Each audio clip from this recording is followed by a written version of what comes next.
Assalamualaikum warahmatullahi wabarakatuh.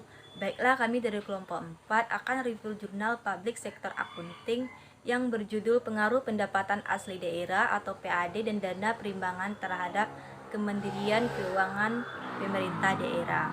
Kelompok 4 itu beranggotakan 3 orang. Yang pertama yaitu Siska Marda Putri dengan NIM 1916040091. Yang kedua Yola Lesmana 191604 01110 yaitu saya sendiri.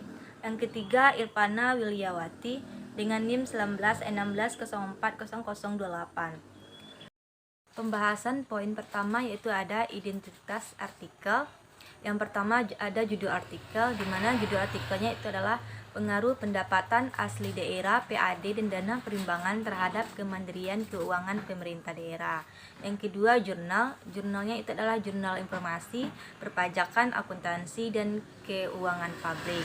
Yang ketiga yaitu ada volume, nomor, dan halaman, yaitu volume 15 nomor 2 Juli 2020 111 sampai 134. Yang keempat ada tahun, yaitu tahun 2020.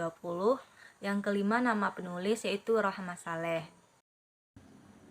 Poin selanjutnya itu ada pendahuluan. Yang pertama yaitu latar belakang. Dalam rangka menyelenggarakan pembangunan dan menyediakan pelayanan publik, pemerintah daerah memiliki wewenang yang luas dalam merencanakan dan mengalokasikan pendapatan asli daerah atau PAD yang diperoleh untuk menyelenggarakan pembangunan. Pendapatan asli daerah terdiri dari pajak daerah, retribusi daerah, hasil pengolahan kekayaan daerah yang dipisahkan, dan lain-lain pendapatan asli daerah yang sah.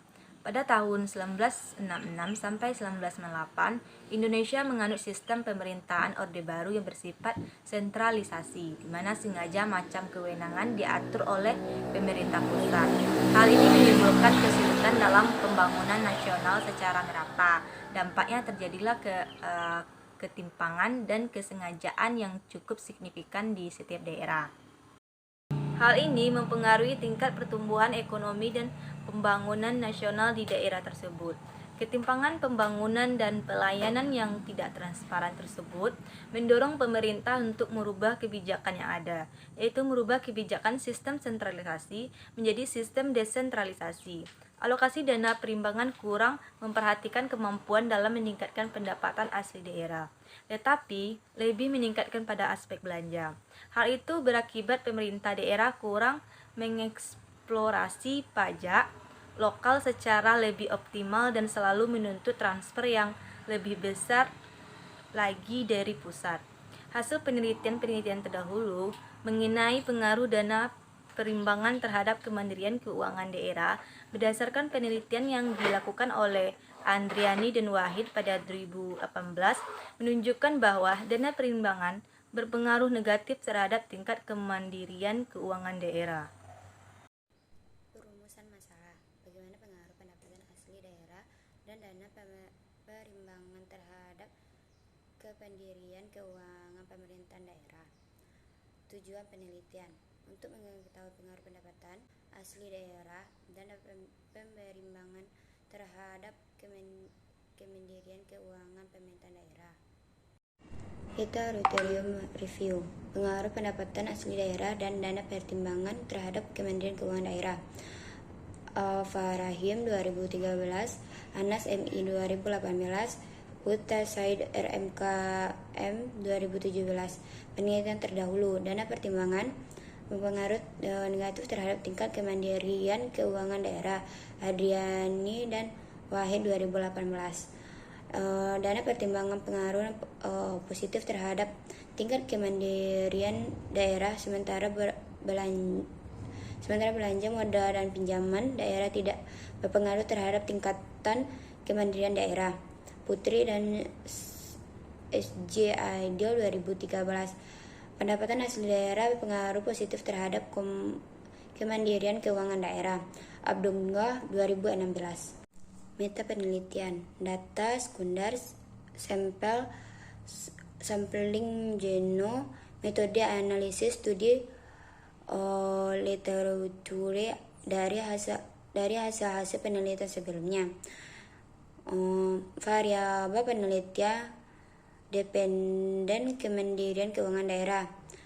independen, pendapatan asli daerah, dan dana pertimbangan.